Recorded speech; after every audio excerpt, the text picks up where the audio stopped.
Teaching students to write efficient and effective constructed responses often includes revealing an acronym or formula. Some utilize ACE or RACE, while others embrace yes, ma'am. Regardless of the formula, the essential pieces to those responses are all the same. Each formula expects some kind of answer from the writer, some kind of inference that answers the question. Then it must be followed with textual evidence that they're citing from the author.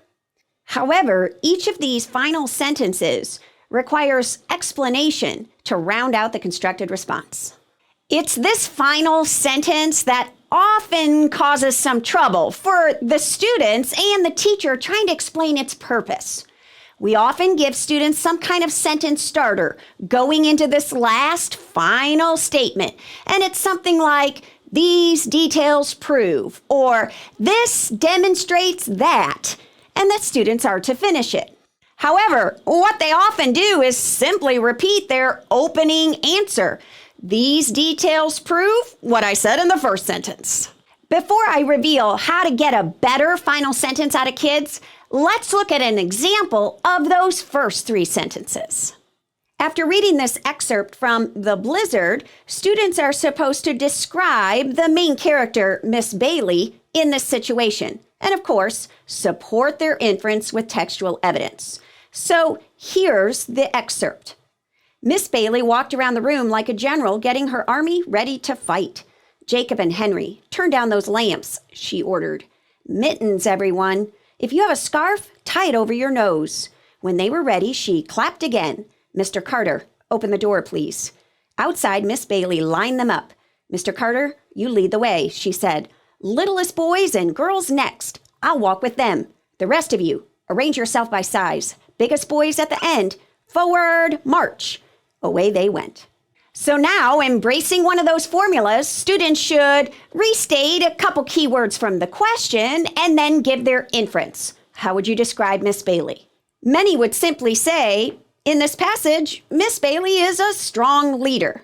Their textual evidence might include, the text states she ordered students to put on their mittens and scarves. The text also compared her to a general in the army. Of course, there are lots of other pieces of evidence that a student could pull. But what I want to get to is that last sentence. What are students going to write? Most are simply going to take that sentence starter and say, "These details prove that Miss Bailey is a strong leader," which is exactly the answer they gave in the opening. Sound familiar?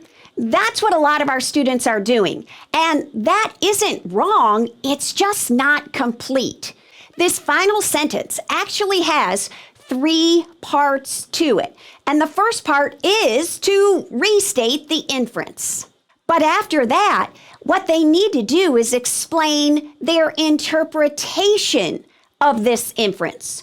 We are assuming that the scorer or teacher, the person grading this response, interprets leader the same way we do.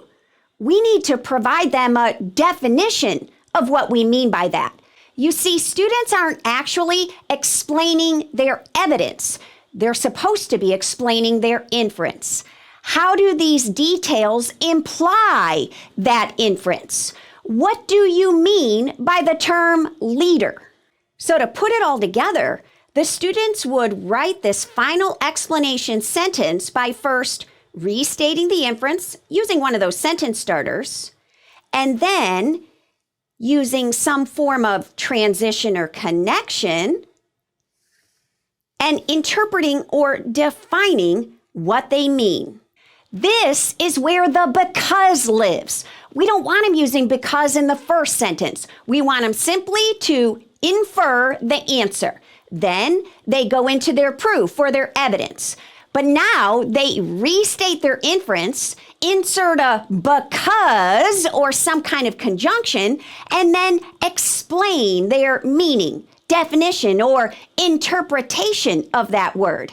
Let me show you the Miss Bailey example again. These details prove that Miss Bailey is a strong leader because she takes charge in difficult situations. You see, my interpretation of someone who's a strong leader is someone who can take charge.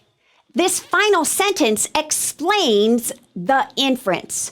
Have you ever had a student who in class gives an answer and you kind of look at them like, what do you mean by that? And they tell you, and your response is, oh, yes, I get it. And his explanation saved him? That's exactly what this sentence does on standardized tests. It's their opportunity to explain what they meant by their original answer.